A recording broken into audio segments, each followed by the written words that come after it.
I feel like it's just being in the moment again. Whether it be like in your past, you might have messed up in the past, not leaving that in the past because you get depressed on that kind of stuff, but also not focusing too much what's going on in the future because that's what causes anxiety. But you live in the present. It is a gift, so utilize that. You are now tuning in to the Roughnecks Podcast with your host, Cole Nixon. Much love. One last thing before we get into today's episode. A lot of people ask how they can support the podcast. Well, I have a couple easy ways. The first way is just listen and subscribe. And another thing you can do is go follow the Roughnecks Podcast on social media. We're on Instagram, Twitter, TikTok, Facebook, and YouTube as well. If you get something out of today's show, then do me a favor. Share it with a friend. If you really want to go above and beyond to support the podcast, then head over to roughneckspodcast.com and get you some of that merch. I appreciate all of the support, but let's get into today's episode.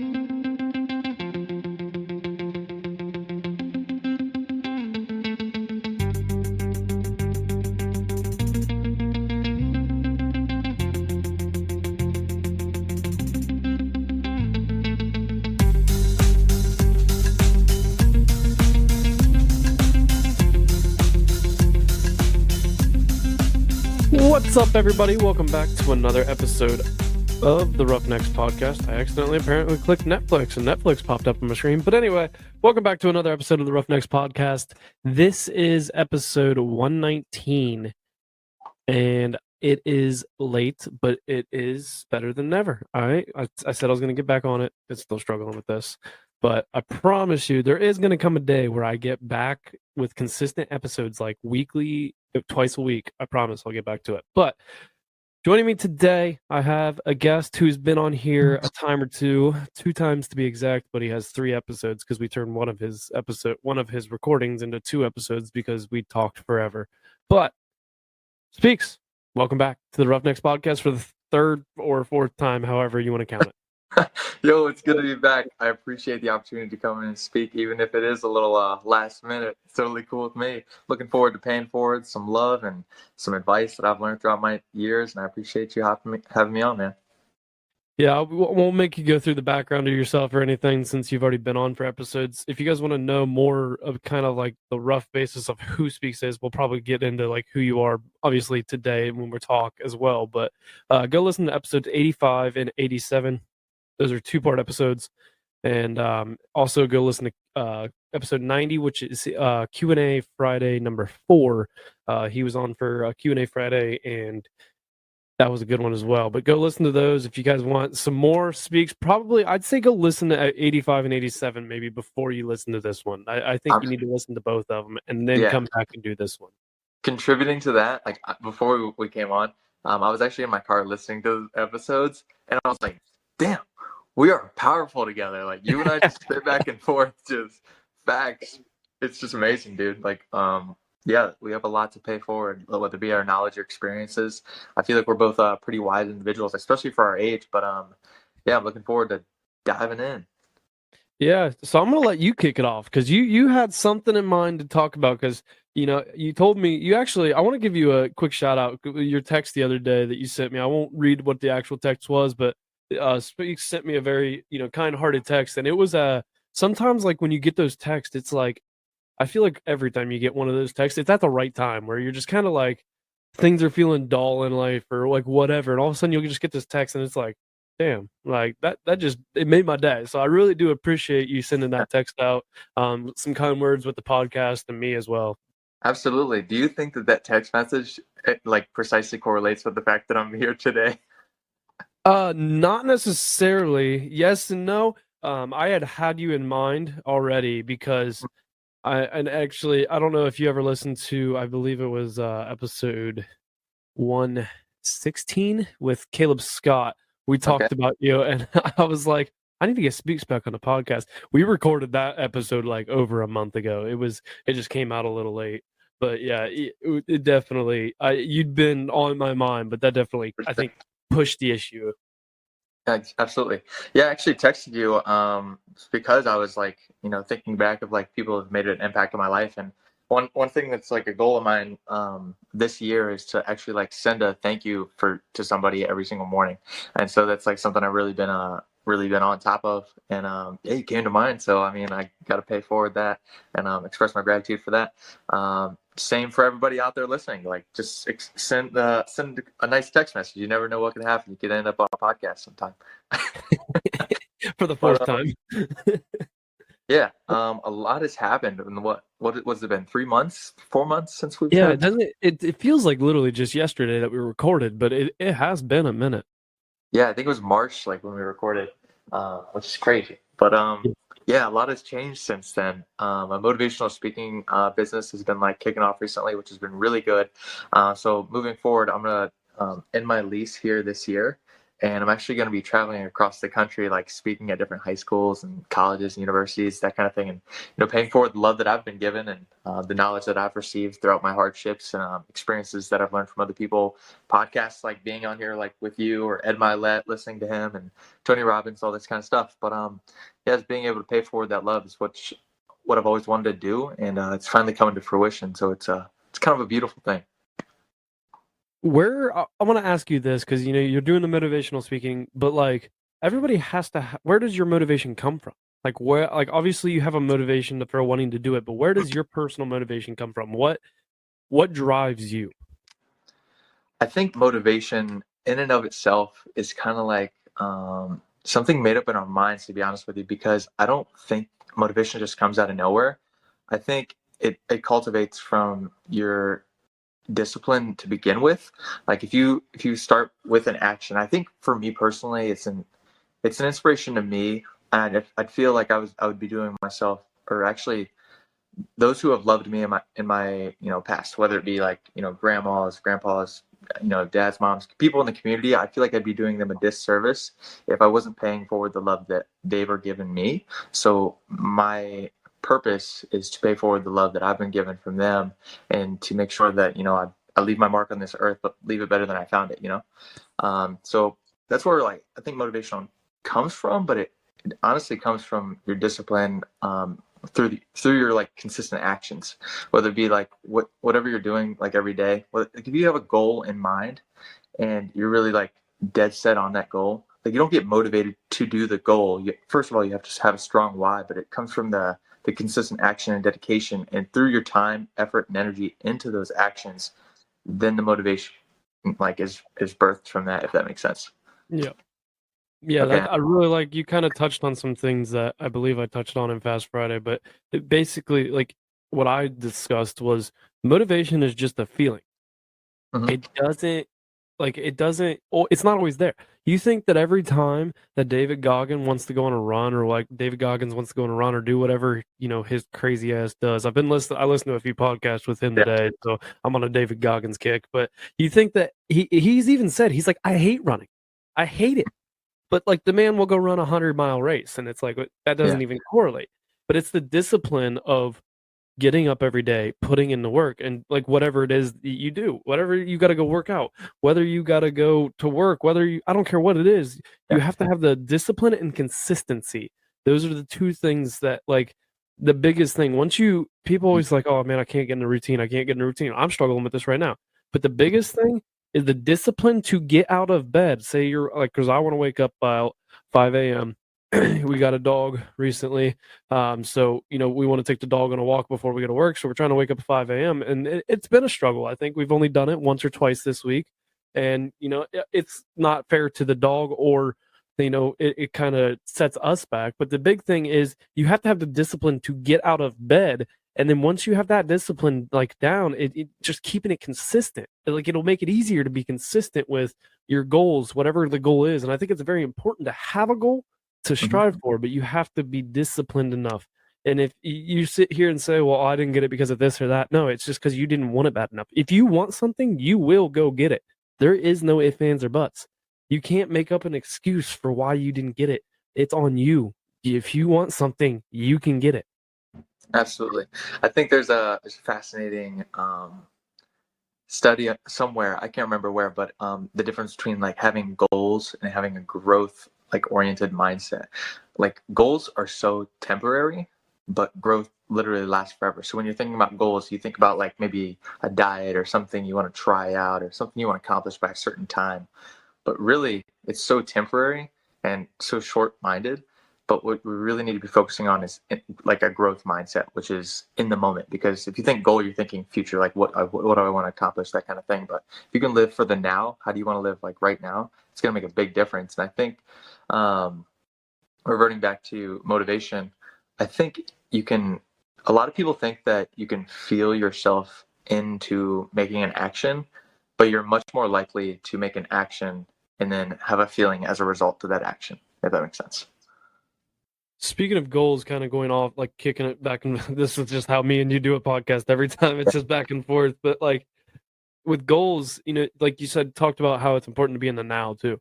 That's why, it's good to have that end goal. Like you have the big picture, like this is what I want to get. Because I think some people get too focused and make it too broad or whatever, that they forget about the little steps that it takes to get there.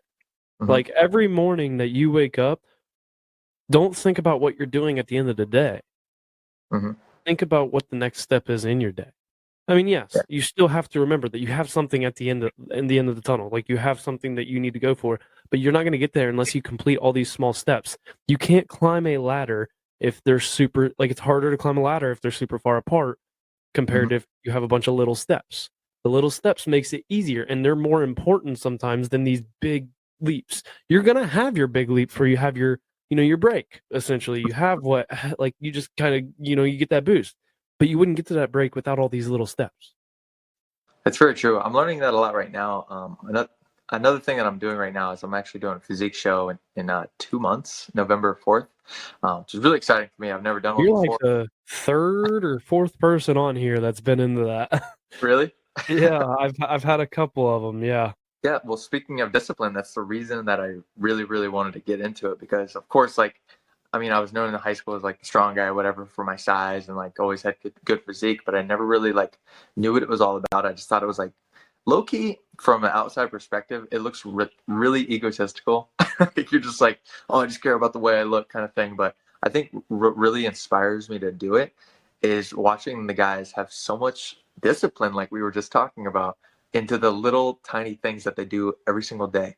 You don't think about it, but like throughout my day, like throughout my week, I have like 5 invites to go out to lunch or dinner, and I'll go, but I will literally, I have like a cooler, like a food package where I put my meal prep in the bag. I go to lunch with somebody and I pull it out and like people are like, what are you doing? I'm like, I gotta do it. I gotta stay disciplined. It's just the way it is. But it's like the little things like that. If you can like take that skill or just that attitude into every single like way of living or everything in your life, treat it that way with such precise discipline, you're gonna go so far. What's like, how would you say somebody can, work up that discipline like that you're talking about? Because, we're disciplined or we're tempted. There's temptations all around us, no matter what you're trying to do. Like whether you're a high school kid and you're tempted to go to that party because you don't want to be that kid that is a loser that doesn't go out and drink, or, you're too afraid to ask this girl out because all this stuff, whatever it is, like what kind of builds that discipline to be like, to almost say no in a sense? Yeah. That leads me into exactly what I wanted to talk about next, but I'll answer your question first. What leads into that discipline is breaking it into the very simple things. Whether it be, if it's like you go into the gym, for example, literally just like making the first step, like putting your clothes out the night before, little things like that. Like I have like an environment built for my systems that I use in my life. So like morning routine, I have like my vitamins out already. I have my breakfast out already. I even have my lunch like prepared in the fridge, like for my smoothie for after I work out. So little things like that. So you have to prepare the little intricate things and set your environment in a way that's going to help you cultivate what you want to get done. But that also led me into another thing that I wanted to talk about. Which was, let's see. I wanted to preface this with the top that I wanted to, the one that texted you, redesigning your life, like play by your rules to create the life that you want. That's like the kind of title that I kind of had like prepared for the message. But it brings me into a story that I wanted to share that I thought about this morning actually, which was inspired. I was listening to a podcast, but it had nothing to do with what I was listening to. I was kind of like in my own head, just being mindful. But I was thinking about how my childhood, I like grew up homeless, and you can listen to the other, episodes about that kind of stuff. But I lived with friends all throughout high school, and I remember very vividly. I think I saw like a Walmart bag in the middle of the road, and I was like, "Huh." I used to pretty much live out of one of those. It's kind of crazy. Just think about like how I have like all my bathroom utilities in there, like my charger and like all the little things. Like I lived out of a bag. It's insane. But thinking about that, I was like thinking about how I could utilize that in like maybe a speech. It wasn't thought of until literally this morning. So this is kind of crazy. But I was thinking about it and I was like, how can I secure my bag? How can I tie this into a message in some way? And if you think about it, like everybody has a bag, and what you have a bag, I have a bag, and we have our own gifts within our bags. It's kind of crazy. And we all have like gold within our bags. And people will try to put stuff in your bag and take stuff out of your bag, but like you have complete authority and responsibility for whatever comes in your bag. You can choose to receive what people tell you. You can like choose to receive what people are offering you or not. And I think it's like really crucial for you to know that like you're completely responsible for the situation that you're in right now, but also that you have complete responsibility for how it's going to be, tethered to in the future. It's always on you. Like, it is your bag. That's the thing. That's why it's called your bag. It is yours, not anybody else's. You are the one that's in control of it. Yeah. And people, we see it all the time where people are like, oh, well, they like, kind of pressured me. And it's like, you're still in control. You're the one that controls it. No one else can tell you. Like, listen, if you're getting forced to do something, usually that means there's something going on that's really not good anyway. Like that, you got a legal thing. But like, Right. You are the one in control. It's always going to be you versus you. Don't let other people control your life. Amen. I love that. And along with the bag reference, I'm going to reference that a couple times because it's kind of relevant to my discussion. But I think you first have to be vulnerable with yourself. You have to find the holes within your bag that maybe you have caused, maybe other people have caused you. Yes, of course, life's not fair and things just happen, and it's just going to be that way. But it's your responsibility to figure out what those holes look like. And the importance of self-awareness is so crucial. You can't just cut yourself off just because you can cut other people off and you don't have the emotional capacity to tell them, hey, like maybe we're just not right for each other. You can't do that for yourself. So it's probably smart to figure out what those holes are in your bag or in your life, and making sure you're patching that up to the best possible way. So pretty much self-care is what I'm talking about. It's like really important to just make sure that your bag is secure so you can hold what is valuable to you in your bag. So you call it bag secured, but I'm tying it into the slogan of this podcast in a way, because like when you were saying it, it made me think of, like, you talked about the holes in the bag. Mm-hmm. The life's not fair. Like, this is something that is so hard for us sometimes to accept, especially when things are not going good. Life is not fair. You're like, why? This doesn't make sense. Why is this happening to me? Whatever it is, life's not fair. You're gonna get hit with crap situations. You're gonna randomly run over that nail on the road and get a flat tire and have to change a tire in the middle of the road and be late. You're already running behind for work or whatever. You're gonna run into those situations. Mm-hmm. And life's not fair. But the thing about life is you have two options. Like the slogan of the podcast: life is hard and is going to knock you down just like a bull does to a bull rider. Don't let the bull of life walk all over you. Get up, grab the bull by the horns, secure the bag, and take control of your life. Only you can take control of your life. No one else can. You're going to get knocked down. But look at what bull riders do. Them freaking dudes, they get knocked down how many times? And yeah, every one of them gets back up and is like, all right, let's do it again. So, what's crazy? I think there's so many, there's probably 100 books out there that have so many different wordings, but all have that same message to them. Mm-hmm. Yep. Hundreds of books. I feel like I've read 50 of them that have the same exact meaning, but they all say something different. Exactly. But like that's the thing. Sometimes it takes a different grab the bull by the horns might not connect to somebody, but Yeah. secure the bag is going to connect to somebody else, or for them. Yeah. It's all in perspective of how you think of things. Like there's just this the same way. Like I remember being in like high school or something, being in an English class, and you're reading a book, and it's like, well, tell me what this paragraph means, and like one person will answer it, and then the other person will be like, well, I think it means something like this. You're And like, it's what? like it's open to Something completely interpretation. different. Yeah, like there's everybody sees the world differently, and that's what makes you you. That's why everybody Yeah. has a different bag. Yeah. Like you need to be you. Don't try to be somebody else. Be yourself. Yeah, that leads right into what I wanted to talk about next. And it's like, don't allow others to define what success means to you, because your vision only becomes clear when you look into your heart. So, like, stop looking out the window and start looking in the mirror, because that's where the answer truly is.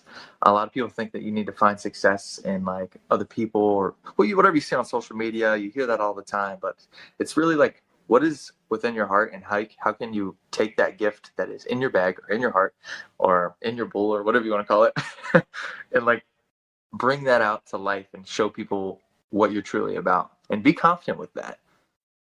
Yeah. Quit looking at social media. Like for the love, if you want to think about success, it's fine to listen to some motivational stuff or whatever, because there's plenty of those reels that pop up on my Instagram. That's fine. But quit looking at social media and what people have. People make it too materialistic of, oh, they drive this car, so that's how I know I'm successful. No, it's not. Everybody's going to be successful in a different way. Not everybody's meant to make billions and billions of dollars. Some people are meant to make, $40,000, but they are successful in their own sense because they provided for their family every day and worked their ass off to do what they had to do. It doesn't matter what it is. You are successful in your own sense. Don't try to be somebody you're not. Just because somebody has something doesn't mean that they're successful. That social media is the highlight, or just doesn't mean they're happy with life. Yeah, they may be rich, they may be famous, but it doesn't mean they're happy. How many rich and famous people are we seeing anymore today that come around talking about their mental health issues that they're dealing with? They're not happy. They're giving up on certain parts of their career because they just are dealing with too much, and it just doesn't make them happy. Just because you see it on social media does not mean it's the best thing. Social media is a highlight reel. Dante was the first one to say it on this podcast, and it is the truth. It is the truth. Social media is just a highlight reel. You don't see the behind the scenes. You don't see other people that might say, oh, it must be nice. You don't see the hard work that it took to get to where that person's at, and the opposite is true. You don't see that person might actually not be happy, might not be loving this glorious lifestyle that they live. It's not always how you think it is, because social media is just a highlight reel. Couldn't have said that any better myself. You really hit the nail on the head on that one. Yeah, I think we mentioned that a little bit last time. But yeah, you think about it, like people have these goals of like having houses and the cars and all this kind of stuff. From a social media man perspective, I've been there, done that with people that have 10, 20, 50 million followers. I know a guy, and he's still seeing a therapist. I mean, it doesn't just get rid of your problems. I mean, people, I think it's crazy that people think that. But another thing that I want to talk about along that line is like, people have the goals to have these things, but like after you have those things, what's next? Literally what's next? So I'm not so derived on having like something that I can obtain physically, but like I have my goals or my growth oriented to how can I love people better? How can I show up for people more? How can I, love myself more? What decisions can I make today that are going to make me love me? And be proud of myself, and that has a lot to do with like integrity, and I talk about that a lot. But it's about like, who do you look in the mirror and see somebody that you're actually proud of, the decisions that you're making, the way you handle the waitress at the restaurant, like, are you proud of that? That's kind of things I think about in my head, and I don't know if many people think about that kind of stuff, but I do. No, I definitely feel you on that. And like that's the thing too. Quit looking at the materialistic things and like for success, and like I'm sure it's the same for you with your motivational speeches. Like when you go and speak, it's like I do this podcast because in my mind I'm like, you know what? I could affect one person, like if I'm affecting one person, that makes it all worth it. Mhm. If one person gains something from an episode, that makes it all worth it. But Mhm. you may absolutely never know that you affected someone's life in a positive manner. Yep. But like, that's the reason I keep going now, is because you know what? It could. It really could. You could change somebody's life. Like, not Mhm. that like, I want the praise for it. That's not why I do it. But you never know what little impact, like what little thing you could say the simplest thing and it could boom change somebody's life. Because how many like speeches do we listen to? Because like you catch yourself all the time where you'll be scrolling and you'll come across the video that'll be like, quit spending all this time on and you're like, damn, I need to get off my phone. Like Yeah. you catch yourself like, damn, I'm really am invested so much in this, social Yeah. media or whatever, that I need to take a step. Yeah. I think it's also important to note with social media, it's kind of like a resume. It's like your LinkedIn profile. It's like what you want people to see, which can be a great tool, a great asset, but you have to use it that way. And you have to like Ooh. really pay attention and be conscious of the time that you're allowing, whether you're creating or you're consuming, because you're only doing one or the other. You can't multitask. It's only called task shifting. So you got to choose which one you're going to be, the creator or the consumer. And if you're just going to consume, it's not really going to get you anywhere. Mhm. So Yeah. try to be conscious of that. And along the lines of integrity, don't break your own rules. Don't stab your own bag to put holes in it. I think your integrity is like a direct line to your self-esteem and how you see yourself. So hold up what you say, not only to other people but to yourself. Truly, I think good moral character bleeds into other areas of life, and that could ultimately give you confidence about like anything you do. Really, I feel like because if you trust yourself and your capabilities, like if you don't, I feel like you'd be like a phony. Like you wouldn't like trust yourself. Like going in any situation, you would have no confidence if you weren't like holding up what you say you're gonna do. So I think that is so important to me. So I really put that hammer on the nail there. The thing too, like I really like you talked about trusting yourself. Like you have to trust yourself. You have to believe in yourself when you go into a situation. Because if you don't, if you go in with a negative, I think we may have talked about this in the last episode, but if you go in with a negative mindset, it's not going to get you anywhere. That negative outcome is going to happen because you're preparing for that negative outcome. You're already mentally there. If you were to go into a football game and think, damn, I'm gonna lose, like we're gonna lose this game, you guys already lost because you're already going to, if your whole team goes in like, we're going to lose, you're already going into that mindset. It's going to happen.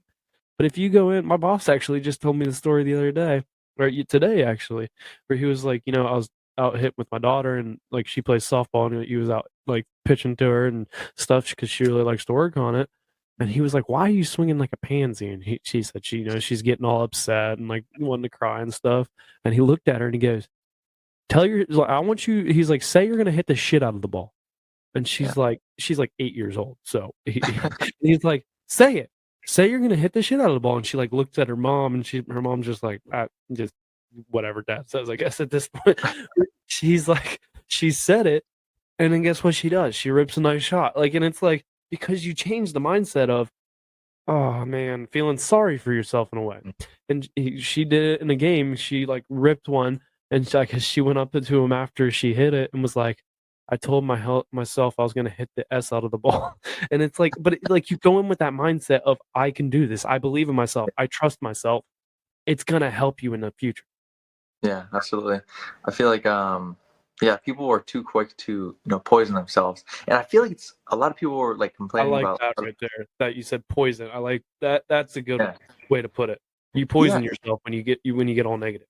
it's like putting your trash into your bag. And I'm coming up with these things like right off the rip I because like I it. think I I'm like it. that. I think I'm going to use that in speech. But you ultimately choose what you want in and what you want out, and whether you could listen to other people and receive or not receive whatever they say. But the biggest critic is going to be yourself. And if you're going to tell yourself, you're not good enough, you're not going to hit this ball or whatever it is in your situation, you can have the thought, but this is exactly how I do it. I see thoughts in my head. A lot of people don't see it this way. I know I'm different, but I look at my thoughts like zooming past my mind, and I choose which ones I'm willing to accept and which ones I don't want to. Like I have those thoughts like, oh, I'm not as good as what Tony Robbins or Cole Nixon on his podcast. Maybe I'm not as good, but but I can choose to either receive that or decline it, and you have the same capability of doing so. So take charge and like take the bull by the horns and tell it what direction to go, because you have the capabilities. Same thing. I feel like it correlates and it kind of all runs together, but the same thing's true with, I feel like, what people say to you. You Yeah. choose what you want to listen to. Like, obviously, you're going to literally listen to it all, but like, you choose what you hold on to. If somebody says something, they're putting you down, they don't believe in you, let that shit go in one ear and out the other. It doesn't matter. Don't listen to it. Actually, listen to it so that you have somebody that you can prove wrong in a way. But the point being is, like, don't hold on to that and take offense to it anymore. Today, we have too many people that are like, oh, he said this about me. What? Okay, but are you hurt? Like, you're okay? Words are First of all, ask yourself: is that somebody you respect enough to listen to? Yeah, that Like, is very important as well. Like, if you're getting worked up over someone that you say you don't care about, obviously you care a little more about them. If you can't let it bother you. There's so many things that people say anymore that you can literally not let bother you, because the whole thing and it's true. Like, if it's not going to matter in 5 years, don't spend more than 5 minutes worrying about it. It doesn't matter. that's so true. Like, you might not believe it, but I was actually bullied in elementary school, and I was like the only white kid in my class. So I'd get like Whitey Moss because I could catch football pretty well. But anyways, I love that nickname. I still use it. But yeah, I would like get bullied and stuff like that. And I noticed like the best way to navigate that situation, and not everybody can like do this, I feel like, but maybe they can. I don't know. But the way I handled it is I just wasn't even phased. I was like, okay, whatever. I didn't let it get to me. I didn't boast about it, but I also didn't like. I really just didn't acknowledge it at all. And soon enough, it just went away. So that's what you got to do, is like not give power to those that want to have power over you, or like They want to see a reaction. That's Yeah. that's why they do it. They want, to be the funny guy, or they want to be, empowered by it. If you give them the reaction they want, they're obviously going to keep doing it. But like you said, if you just ignore it, eventually they literally quit, because there's no joy in it for them. That's what they want, the joy. But if you take that joy away by not reacting, problem solved. Problem solved. We can continue with some more bag. You do have this whole bag thing figured out, though. You almost have a whole speech off of the bag now. I feel like I could really make something out of it. I'm not gonna lie to you. I thought about it, and I was like, there's so many like different things that are relevant throughout the day that I've been thinking about doing the podcast, and I was like this episode is like your spark notes for the speech with all the bag comments. I'm not gonna lie to you. It totally is. I'm thinking about it, and I'm thinking about implementing a lot of what I'm saying into a speech, because like a lot of people talk about like one little silly thing like in their speeches, whether it be like a coffee bean or a pen, like, oh, sell me this pen, for Jordan Belfort. It's like, you know what? Secure the bag. Is your bag secure? Ask yourself. It's like, you could use it for anything. Yeah, and just wait for it. 10 years from now, this is gonna be like some national speech, and you're like, secure the bag, Robby speech. I'm like, wait a second, I know that guy. Yeah. We can monetize the podcast now. Like, too, like the other thing is, what kind of bag do you want to have? You can build your bag up, and it, like, the material wise of it too, like kind of almost callousing your hands, callousing your skin, or callousing your mind, like David Goggins says, or whatever.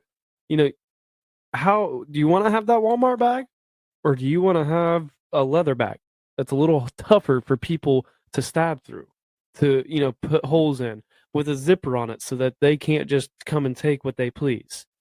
Like, you kind of look at it. Yeah, think about what you carry about in your bag too, and of course it's like your most expensive things, whether it be your wallet or your phone or social security card. The things that mean the most to you are in your bag, so you have to protect what's in your bag.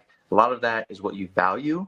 A lot of that is your loved ones, the time for your self-care, your self-improvement, whatever that looks like for you. You care about it, so you have to really protect that and make sure that it's secure. So I like what you're saying. That I'll implement that as well. I'm just here to help, man. I'm just here to give you so many ideas. See, you didn't come on here to help me with the podcast. Really, I brought you on here so I could just help you with your next speech. And that's what it's all about. It's full circle. It is. That's the circle of life. So, how many speeches have you done so far? Done 7 speeches. 7 speeches so far, including Kent State University, Ohio State University, UCLA, a couple more coming up. But I'm doing my first one for middle school. It's for the Sir Optimus Club, and it's basically like they're underprivileged, just girls. And so I got to learn like how to implement that. Yeah.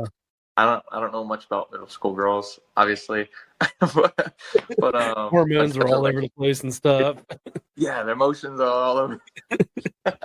So I got to like figure out how to intertwine that specifically, fine tune that for that speech. I know I'll be fine, but yeah, it just really comes down to actually, here's what I'll do to prepare. I have a cousin about that age, and so I'll ask her like what's relevant in her life. Yeah, I'll just go from there. So yeah. So kind of take me through, because I might actually go speak at my old college. One of my professors asked me to come back and speak to the class, and shaking down those nerves, because no matter who you are, usually everybody has some sort, like it's a different level, but everybody has some sort of nerves that first time that you're going in front of people to speak. So kind of take me through how you recommend kind of talking down those nerves almost. Well, first of all, I'm gonna say it doesn't ever go away. For me, even with the podcast, when I record, I'm still every time I'm like antsy. Like I hope it don't fuck up. Yeah, every time. And I'm 119 episodes into this. Hope I don't blank on something, or the chemistry's not there, or I don't make a connection with the students, or whatever that looks like. I think for me personally, it really comes down to how prepared am I going into it, first of all? Am I actually going in confidently, knowing exactly what I'm going to say, how I'm going to say it? Do I have like the slides implemented perfectly, aligned with my speech? Do I have that relationship with the sound guy that's going to make sure my microphone works? Little things like that could go wrong, but since you take care of it beforehand, you have like the confidence in knowing that like, okay, whatever happens, I'm good. Like, yeah, that's a big part of it. Another thing going into with nervousness, I feel like it's just being in the moment again. Whether it be like in your past, you might have messed up in the past, not leaving that in the past because you get depressed on that kind of stuff, but also not focusing too much what's going on in the future because that's what causes anxiety. But you live in the present. It is a gift, so utilize that. Take a deep breath and say, I'm just going to give it my best shot, and have the confidence in knowing like what you have, nobody else has on this earth. What you've experienced in your life, what you've seen, what you've heard, you're the only person that has all that. So, exemplify that and make it known that that is your gift. You talk a lot about living in the present. Take me through why. Why? I want to hear a why. I don't feel like that's a question that I would normally ask, but I'm gonna ask like why. Like obviously, I know it's important to live in the present, but I want to hear. I feel like it's kind of a different question. Like why? Why do we want to live in the present? Why do we live in the present? That's a good question. If I actually had to think about it, which I will, right now, I would say, since you got me off guard, I would say that it allows you to take the most out of the moment. First of all, it's like whatever task or experience that you're enduring at the specific moment, if your mind isn't there, then you're kind of like driving in the past. It's like you're riding in the passenger seat. You're not really taking control of what's happening to you in the moment. And so, yeah, literally, if you think about it, you driving in the car, you're in the passenger seat. You could be dozing off. You could be like slacking off, doing whatever, just subconsciously, just like you're making progress, but you don't know really where you're at. And I think it's really crucial to like have yourself in the driver's seat because you have that control. And I think that's what narrows that capacity for anxiety to happen, is when you have control over the situation. So by living in the moment, you therefore have control over where you're going, which I think gives you a lot of self-peace. I like that a lot. I hope that was a great answer for you. I like that a lot. And like kind of bouncing off of you, because I was thinking about my own question while you were answering as well, Yeah. is like you look at too, the past doesn't define you. Your past does not define who you are. We do not know what the future has in store for us. I don't know what the heck the camera could shut off in the next 30 seconds, and I have no clue that it's going to happen. Please don't happen right now. But the point is like you don't know what the future has for you. The past does not define you. All we have is this moment right now. Whatever it is, if you're listening, if you're driving in your car, all you have right now is this moment. That's it. You don't know what's going to happen next. Now, it is very important not to necessarily forget about your past, because your past has a lot of lessons and like valuable lessons that are important. Your failures, your screw ups are very important to remember. The times you made it are even also very important to remember. It's important to remember those things, but you can't dwell on those things or, ride that high of the success. It's like, you look at people who are still in high school, for those first few years after high school, like you can't ride that wave. You got to move on with your life sometimes. So like basically your past doesn't define you. We don't know what the future has. All we have is right now. That's it. I think that's a good analogy. Back to speaking about the car, it's like, do you picture yourself driving? Like, you check out how small that rear view mirror is. That's how much time you should spend focusing on it. It's like 5% of your visual, but like it's important to note, but don't spend a lot of time on it. Your front mirror, it's good. Like it's probably a good 40, maybe 45% of like what you actually see, and that's like good to note as well. Where you're going is fairly important, but like you really see like what's inside the car, the interior, and if that's like where you're spending most of your time, it's important to make sure that's taken care of. So really honing in on your self development, your self growth, being intentional about what that looks like for you. You have to know like how you work, what makes you happy, what makes you light up, what makes you sad, what makes you feel loved, depressed, anything. I feel like it's really crucial to know that, because you live your life 100% of the time within yourself. That's pretty important to take care of. That analogy with the car that you just said right there, I don't even know if you realize that you did it, but you almost look at that rear view mirror, that's your past. Your front windshield, that's your future. But like you said, what's the most important thing to focus on? Where you're at. Like the steering wheel, like the gas pedal, the brake pedal, that stuff is what's more important. That is your present. That's your right now. Notice how the rear view mirror is very small. Notice how the windshield's a little bigger. Notice how the inside of the car is even bigger. The point we're looking at here is it kind of goes in that order. Your past, you shouldn't spend that much time focusing on it. You should focus on your future, but the real important part is right now. And may I add one quick analogy to that? Throw it in there. Imagine how many people do you know ride their car for thousands of miles with that check engine light on? Yes. So many people. Yes. You think about that, that's exactly how people live their lives. They're like, oh, I'm burnt out, I'm stressed out, I'm doing all this stuff. I don't have time to check my engine. But until you get your engine checked, you're not going anywhere. You're just sitting there. So you're not making any progress without looking inward. You got to look under the hood, see what you got to fix, maybe go to therapy. I know, like, I'm fine with everything that's happened in my past, but I still go to therapy. Like, you never know what things could pop up. How you perceive things in the middle of the day are totally different than how you perceive them late at night when you're just sitting there in bed.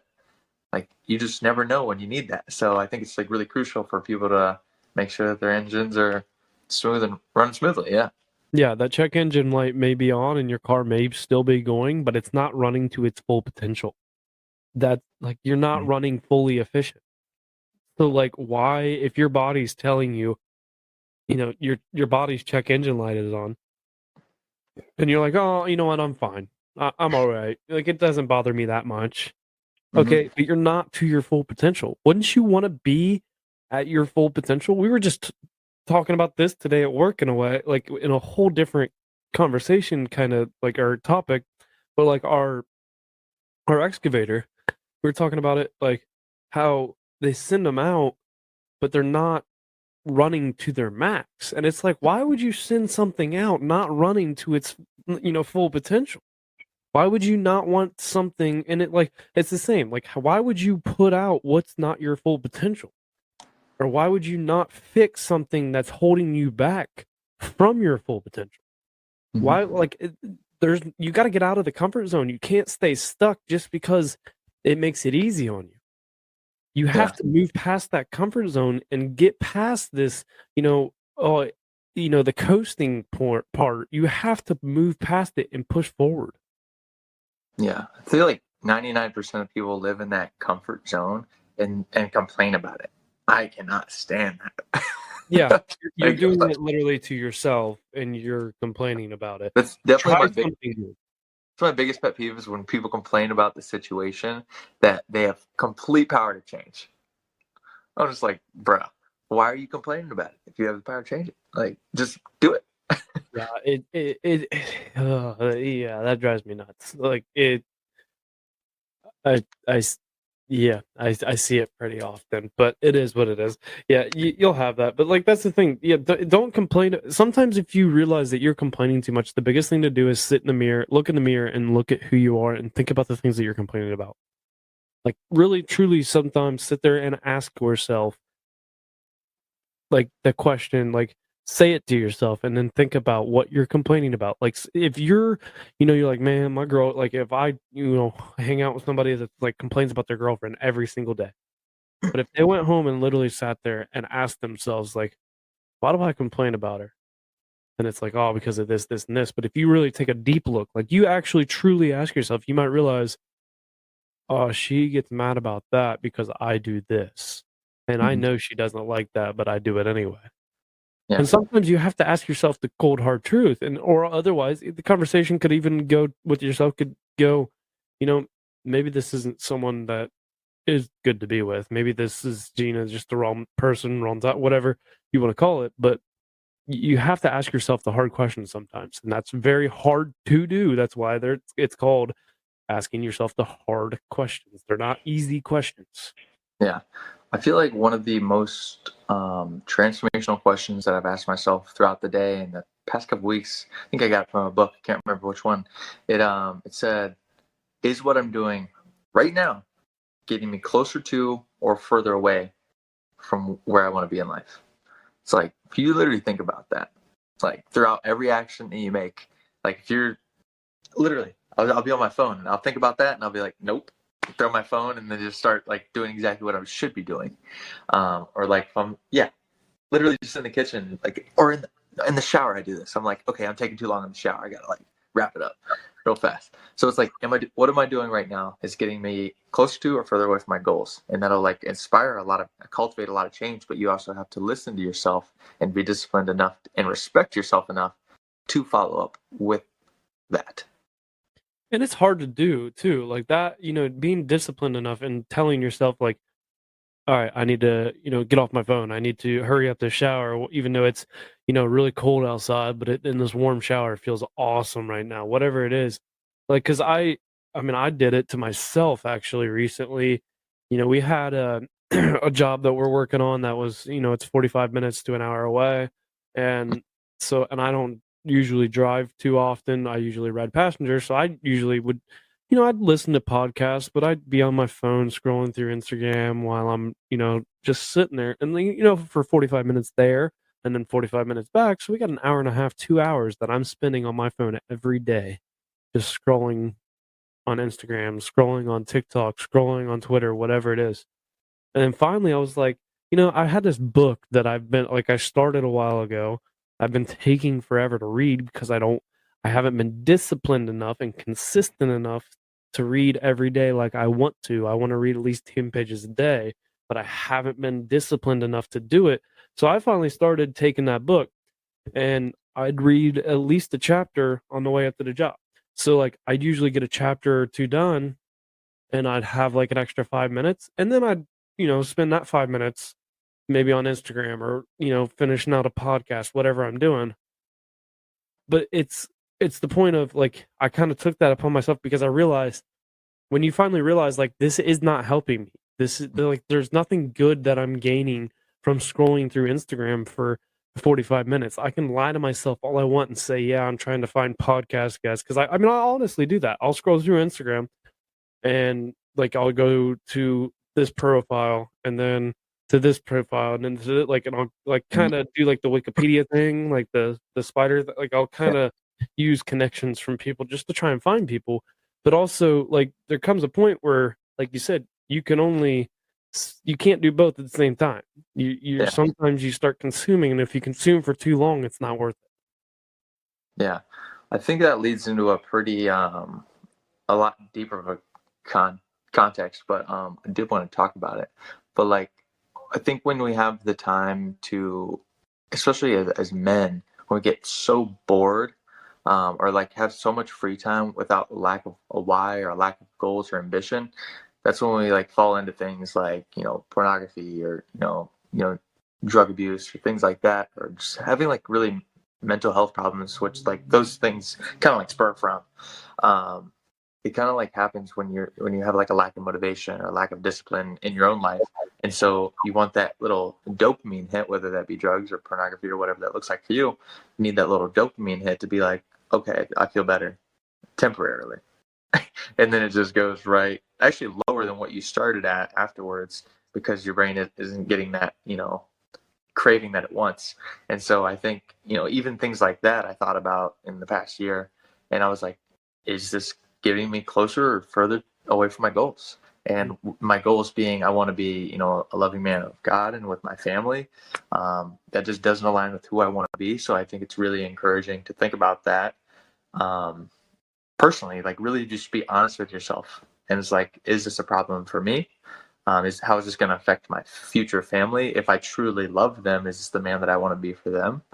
I think that's a lot deeper than what we were at, but I mean, it's pretty important to talk about. Well, you said be honest with yourself, and that is a very hard thing to do sometimes because it's very easy to lie to yourself. You also be like, it's not that big of a deal. Or like, oh, it's healthy to do every once in a while. It's like, yeah, like it doesn't matter, and it's like, it's hard to do that. But sometimes you also have to look at, because I think sometimes we want to ignore other people and their thoughts, like them saying, like, or hey, like, you've been smoking a lot of weed lately. Like, do you think you should slow down? And you're like, oh, it's not a big deal. And then like, another person says it. And then like then you kind of almost like when you have multiple people say it to you, which hopefully it doesn't take multiple people saying it to you for you to realize, but then you might realize like, hey, I'm not being honest with myself. I'm not being true to myself. Now there's a fine line to walk, not necessarily with the drug thing, but like other situations, there is a fine line with that. But the big thing is like you have to truly be honest with yourself. And it's hard. It is hard to do because it is very easy to lie to yourself at the same time, because we live in such a world anymore today where it's so positive. We want to, and it's a good thing to be positive, but like it's positive for our benefit. We can't make it positive for our benefit. We have to be true to ourselves. We have to be real with ourselves. It's hard to do, but you have to do it. You all have to sit down and look yourself in the eyes in the mirror and have that hard conversation with yourself. And I don't care if you literally have to sit there and talk to yourself in the mirror, because I've done it. I've had the hard conversations with myself in the mirror where I've literally talked to myself, and I'm not afraid to admit it. But those were some of the like best moments that I needed. They got me out of a tight spot, a tough situation, a downward spiral of things that could have happened. I don't know where I could have been if I didn't sometimes look myself in the mirror and have those conversations. It's what you have to do. Yeah. I think about this quite often, but I think about the thought of what it looks like for a boy to become a man. And I've always kind of like summarized it in a way of saying, I think a man has the self-control and self-respect to know if what he's doing right now serves his future purpose. I wonder your thoughts on that. What do you think like makes a boy a man? I want to hear your answer on that. pretty sure I've actually answered this question. Did we answer it on Q&A Friday? I can't remember. Was it our Q&A? I think I answered it on a Q&A Friday, but I don't remember exactly what How about my your answer answer? was. Present moment.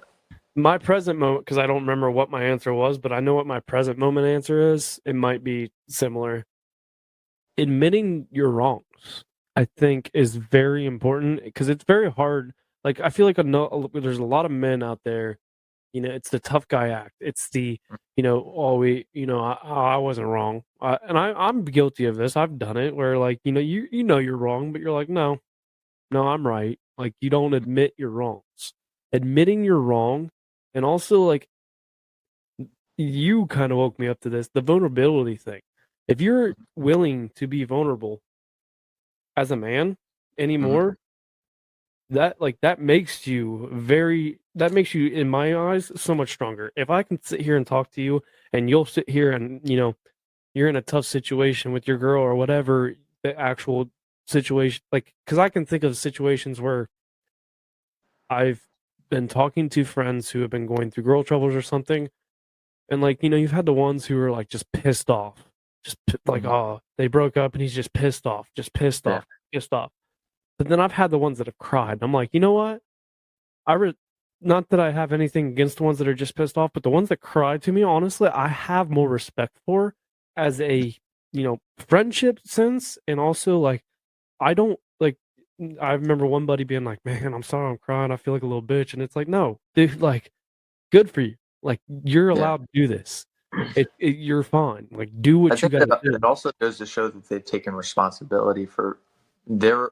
I mean, and although it might not have been their fault or whatever it is, maybe even the girl might have cheated or whatever. But it's like you took responsibility for what, even the decisions that you made to be like, okay, I want to be with somebody at this point without really knowing who you are. I think is a big fallacy that a lot of people make, because if you don't know who you are and what you want, how are you going to choose who you want to be with? Like, it's like, that's an issue that I've made in the past, or something that I've made, a problem that I've, you know what I mean?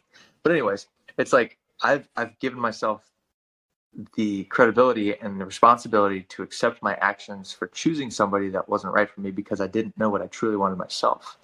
And I have to take the responsibility for that being on my accord, because it was my choice. And so I think, really taking responsibility for your actions is another huge thing in that. Well, even if you don't want it to, your ego is going to be like, no, it's their fault. It's their fault. But it's like, you got to put all that aside and be honest with yourself. I think that's huge. So huge. Yeah, you just kind of tied my 2 points together almost in a way, because being vulnerable and admitting your wrongs, those are two things that I look at anymore, because you run into we still have a little bit of that manly tough guy, I don't even know what to call it, but like you sometimes it's okay to be vulnerable. Like, I'm not saying be vulnerable I'm not saying be soft. I'm saying be vulnerable. There's a difference in my opinion. And I think there's also a big difference between you, even in public speaking, they teach you about this. It's like, okay, you can be vulnerable on stage, but don't go on there and just, spill out your heart about all your emotions. You have to be, first of all, like, you got to be vulnerable, but, take it from a standpoint of, like, being healed also when you're presenting on stage. You have to come from a point where, like, okay, I've gone through what I needed to go through. I can be vulnerable, but I also have to be strong enough so that I can, spread this message to people that I'm speaking to. But aside from speaking, I think it's crucial, very crucial, to be vulnerable. It doesn't have to be strangers or whatever, but even to the people in your life, whether it be like your close friends or anything like that, you're being vulnerable. It's going to bring so much confidence out of you, because you're being honest with yourself. You're being honest with the people around you that love you, and it's all around just going to make you, a better person, and be present with a lot more joy, knowing that you're just being honest in all aspects of life. And honestly, you can't tell me there's been a time in your life that you cried. Like, yeah, you might be a little embarrassed that you cried at first, but, like, you always feel better after you cry. You always feel better. Such a release of tension, if you will. Like, when you finally are, like, the times in my life where I've been like, no one's around, life's just been stressing me out, things have just felt like they're not going my way, you just finally you get overwhelmed. And I remember just sitting in the shower one day and I just started crying. I'm like, I don't even know why I'm crying exactly. It's just a Yeah. big ball of things. But like when I got done, I was like, I feel good. Like it Yeah. is like it's a release, like a relief. You feel better after it. It's okay to cry, guys. It's okay to Don't be cry. too manly. Don't be too manly. It's okay. Really, I wanted to ask you a question before we wrap up. In the past couple months since I've talked to you last, what has been the like top 3 things that you've learned from your podcasts?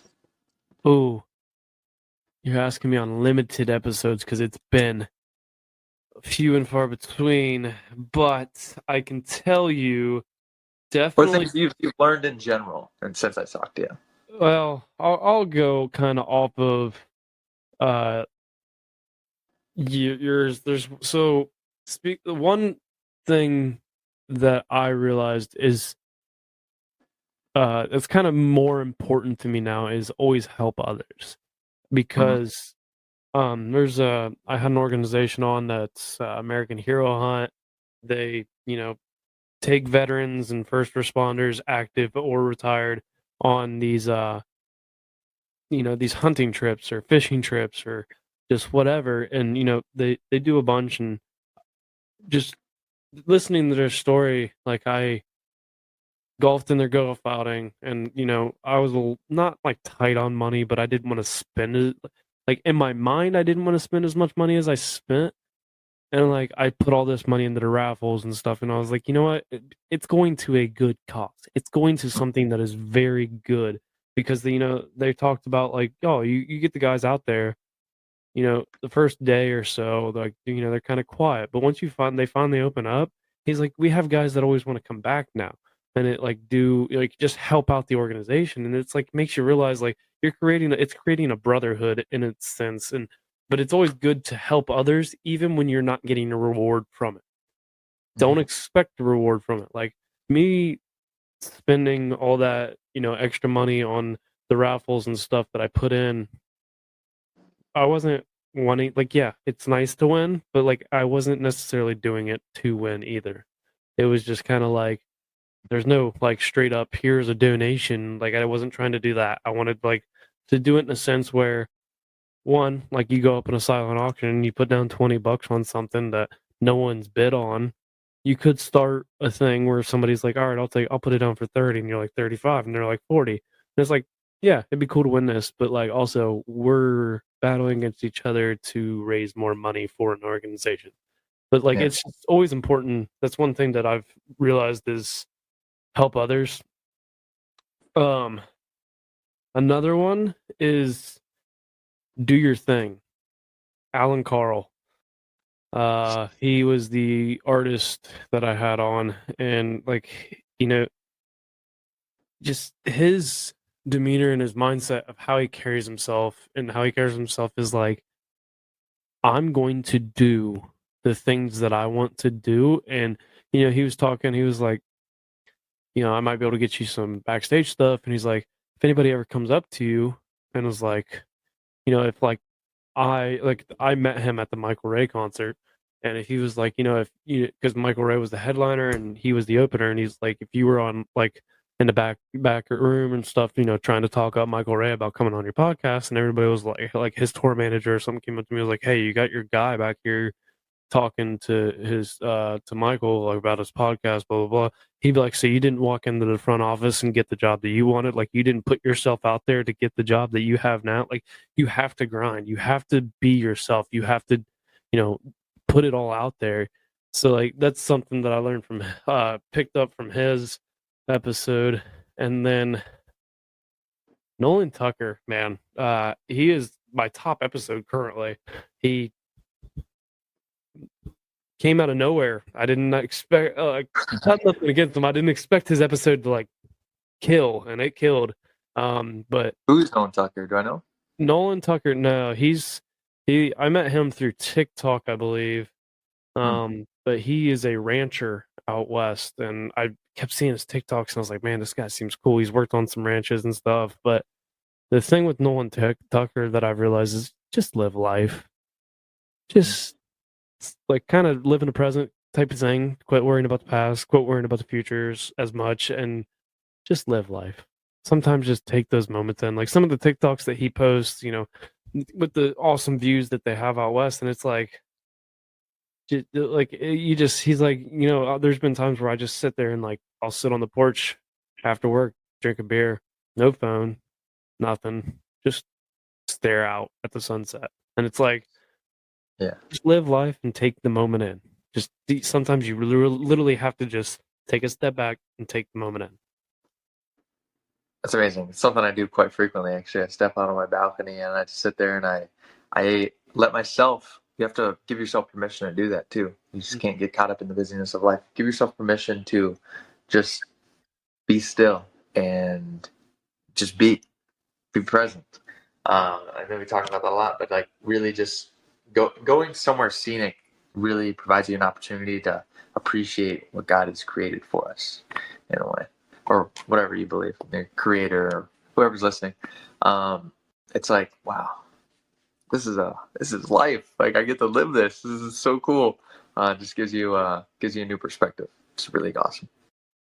Well, I think that's a wrap on episode 119 of the Roughnecks podcast. Speaks, I really appreciate you coming on again.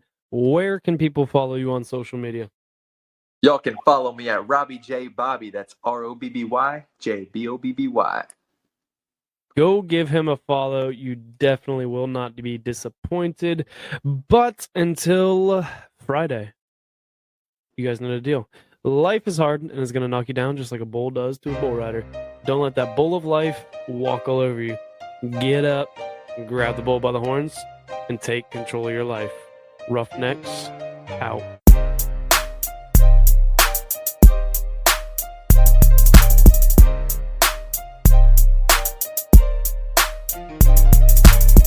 Thank you all for tuning in to this week's episode of the Roughnecks podcast.